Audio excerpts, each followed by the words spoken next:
I'm here with Patrick McGrath, who's Director of Technology for Ripfactory. You were making a superb course here, in fact, at the CEDIA UK. Maybe you can explain a little bit the conclusion about the future of digital audio. Yeah, sure, absolutely. It's very interesting how the show has pushed the model of audio going forward. We've moved from perhaps 2 years ago where everything was very static.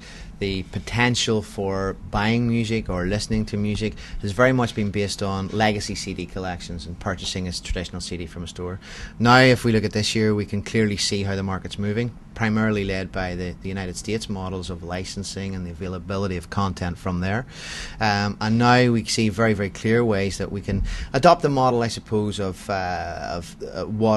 music being water, as in turn on the tap, it always flows. That's been driven by digital rights management, the capabilities of that for people to effectively rent music or subscribe to music channels, where we can take that going forward and focus very much on our needs. We can look at particular models pioneered by people like Pandora in the US, online services where we can identify listening habits of people and drive that forward and let people take a look at fresh music that they might not otherwise have noticed or listened to, and also take a look at and have a listen to music that matches very much in with the type of music that they currently listen to. The idea of getting a subscription is sort of new. Maybe you can elaborate a little bit on what the model is in the United States being there. Sure. I mean, the United States has very much led the way on this. The traditional model of download was a simple purchase transaction. You see a tune, you see an album, you buy that album directly. Nowadays, subscription services allow you for a flat monthly fee to effectively rent an entire catalogue of music. So, for example, on something like the Napster subscription service, which runs very successfully in the US, you've got digital rights managed audio, which means that they can allow you to rent that audio out for a certain period of time. You can have access to 10,000 tracks on your PC. You can have an infinite number of audio tracks available to you for listening on demand, anytime, anywhere, at very good quality, and that subscription stops the minute you stop paying the revenue for that, which is the potential only flaw in that going forward. But certainly right now it's a big model, and people like Pandora in the US as well, very similar low rate model. They're more about supplying you with content than you choosing what you want to listen to, but certainly it gives you a very, very good feel for the type of music that you want. The statistics you were giving us are rather awesome. Maybe you can throw a couple statistics at our readers so that 500 million songs were downloaded officially? Yeah, officially, yeah, absolutely. That's the key difference. Taking iTunes as possibly the biggest reference, iTunes has seen 1 billion individual tracks downloaded. That is really only scratching the surface, worked out based on the number of iPods that have been sold, 55 million iPods since creation. That works out an average of about 25 tracks per iPod. So certainly a lot of scope, and you can see a lot of growth in that market. The market for CDs last year in the US, for example, 765 million physical CDs sold, but around 500 million tracks were downloaded for purchase just last year across all of the services. So you can see the growth. It's doubling annually, and it has been for the last 3 years. As digital rights management has been apparent, the content has been available, and very importantly that the record companies have seen this as the key strategy going forward. They want to license out music, they want to charge people for music, and they want to give them different ways to listen to it, and that's been key to the growth. And what does that mean for our readers or our viewers in terms of equipment, new equipment that you might be able to see between now and maybe what's going to be launched with the CEDIA US, and then what's going to be under the tree for the holidays? I think certainly integration is one of the key points that we have to look at. Traditionally, the model of having, let's say, an audio server or a Windows Media Center Edition PC has been that you still retain your traditional PC in your home office or your other area of the home, and you use it for your purchasing, which makes it very difficult to transfer it over and listen to it in any form of integrated environment.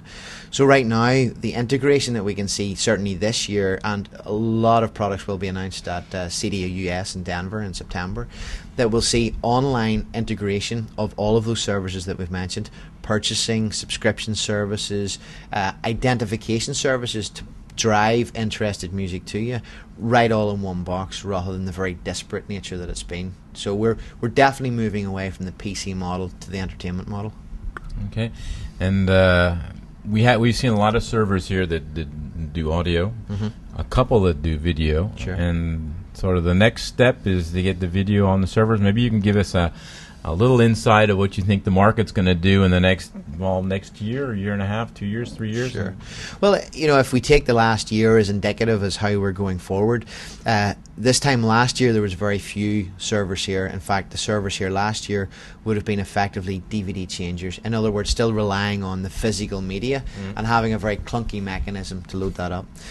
This year, if you look around the show, you can see a half dozen manufacturers at least that have digital media direct from DVDs on there. And there's some issues that we've got to overcome to make that more ubiquitous and more widespread, such as digital rights management and how things are encrypted for various regions between the US and the UK and Europe, for example. But certainly going forward, we see the predominance of manufacturers there supporting DVD on hard drive. Hard drives have become certainly much, much larger and much more cost effective. The metadata, the way you see the director's commentary and when it was filmed and where it was released to, has certainly become more and more apparent and more readily available. So we can now create a complete user interface around DVD media, DVD covers on screen, opening trailers, etc. And people like Kaleidoscape, certainly here this week, have been pioneering that going forward, and many seem to be following going forward for the next year. Yeah, there seem to be a number of new products coming to the market, but this digital rights management issue apparently is not very clear. Especially they have there's been a couple of major issues that may be slowing this down a little bit. Maybe you can elaborate a little bit on that, or maybe it's not. It's a little touchy subject. It's a little touchy subject. Absolutely, it is, and it's become more touchy because of the difference in laws between the United States and Europe. As an example, in the United States, you have fair use provisions in law which allow you, if, for example, you have a second home, to have a second copy of a DVD, and that certainly translates into another format. So if you've bought the physical CD, you have an entitlement to the digital format. There is some caveats in law around that which say, well, if there's digital rights management or protection or encryption on those DVDs, then no, you're not allowed to run it directly onto your server in a digital format. And those are things that I think the industry has to waken up very, very clearly to, and see the need for people to move from a physical media to digital media. And that indeed has been followed through. If you look at audio as an example, starting on copy protected CDs, it's very clear now that the record companies are certainly allowing free conversion to digital music files, and DVD has to follow. I think we're probably about a year, 18 months away from that being completely clarified, and it being very clear from people like Microsoft on the Media Center Edition PCs that we can load DVDs onto that. So I think it certainly will happen. Talking to some of the licensing bodies this week, it's very clear that they have a clear intent to do that. As long as we can get the content providers to see some sense and realise what technology can do for them, using music as a comparison, it's great. So there's a lot of exciting things we're going to be seeing in the coming months, and next year we'll see you again here at the CEDIA UK. Absolutely. Looking forward to it. Indeed. Thank you very much. Thank you.